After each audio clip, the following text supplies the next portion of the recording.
যার বউ টিকটক করে এ তো সেলিব্রিটি, আর বইয়ের পা ধরে চুমে খাওয়া উচিত। এই মদন অফিস, তোর বউ টিকটক করে সুন্দর চেহারা মানুষকে দেখায়, তোর তো কচুর সাথে ফাঁসি দিয়ে মরা উচিত রে। তোর রুচি এত খারাপ, তোর বউ সারা দুনিয়ার মানুষ দেখায়। এ বউ হলো পার্সোনাল জিনিস, পাবলিসিটি করার জিনিস না। বউ ঘরে ঢাকে রাখার জিনিস, আলগা করে দেখার জিনিস না। অসভ্য কোথাকার। ভালো হয়ে যা, ভালো হয়ে যা। বইয়ের ছবি ফেসবুকে ছাড়ে, এর চাইতে পাগলা আছে? যারা বইয়ের ছবি ফেসবুকে ছাড়ে এদের রুচিতে দুর্ভিক্ষ করছে, এর মগজে কুত্তে পেশাব করছে। তোর বইয়ের ছবি ফেসবুকে কেন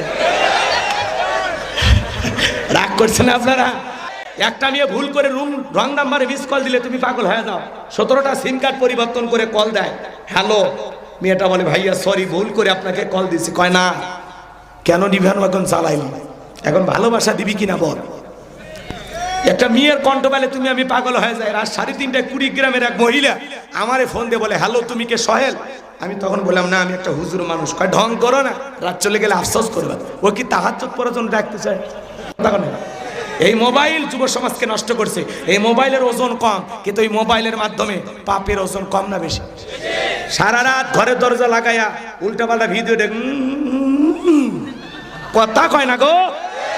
মা বাপ যখন দরজায় নক করে, বলছো কি করিস, বাংলাদেশে যুদ্ধ হয়েছে 1971 সালে, তখন পড়ার ভান করে। আবার যখন মা বাবা চলে যায়, আবার ল্যাপের ভিতর কম্বলের ভিতর কথা কয় না। বগুড়ের ছেলের অবশ্য টাচ মোবাইল কিনিনি, এরা ভালো। এই মোবাইল যুব সমাজের চরিত্র ধ্বংস করছে।